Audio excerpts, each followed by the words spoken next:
Halo teman-teman, Assalamualaikum warahmatullahi wabarakatuh. Selamat datang di channel ini.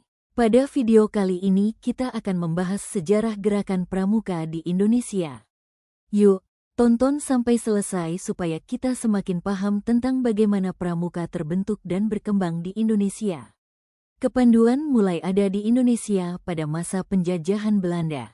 Gerakan Pramuka merupakan organisasi pendidikan non-formal yang bertujuan membentuk karakter, kepribadian, dan keterampilan generasi muda Indonesia. Kata Pramuka sendiri adalah singkatan dari Praja Muda Karana, yang berarti rakyat muda yang suka berkarya. Gerakan Pramuka di Indonesia tidak lahir begitu saja, tetapi melalui proses sejarah yang panjang. Gerakan kepanduan pertama kali muncul di dunia pada tahun 1907, ketika Lord Baden-Powell di Inggris mengadakan perkemahan kepanduan pertama di Pulau Brownsea. Gagasan ini kemudian menyebar ke berbagai negara, termasuk ke Indonesia ketika bangsa kita masih berada di bawah penjajahan Belanda. Pada masa kolonial, gerakan kepanduan di Indonesia awalnya didirikan oleh pihak Belanda dengan nama Nationale Padwijnrijk Organisatie, NPO, di Bandung. Namun, seiring berkembangnya semangat kebangsaan, pemuda Indonesia mulai mendirikan organisasi kepanduan dengan identitas nasional, seperti Jong Indonesiese Padwijnrijk Organisatie, JIPO, di Jakarta dan Indonesiese Nationale Padwijnrijk Organisatie, INPO.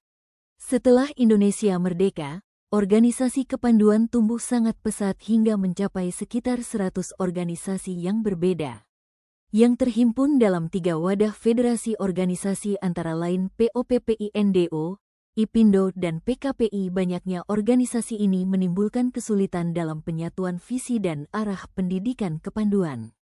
Pada perkembangannya, Kepanduan Indonesia kemudian terpecah menjadi 100 organisasi yang tergabung dalam Persatuan Kepanduan Indonesia, Perkindo. Untuk menyatukan gerakan kepanduan yang terpecah, pemerintah kemudian mengambil langkah penting.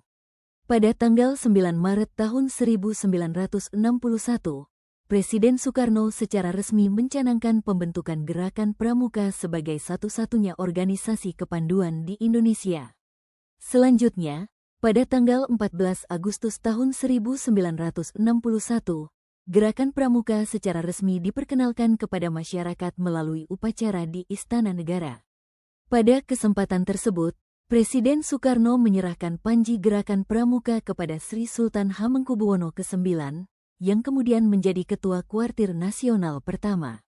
Itulah sebabnya Sri Sultan Hamengkubuwono ke-9 dikenal sebagai Bapak Pramuka Indonesia. Sejak saat itu, tanggal 14 Agustus diperingati sebagai Hari Pramuka setiap tahunnya.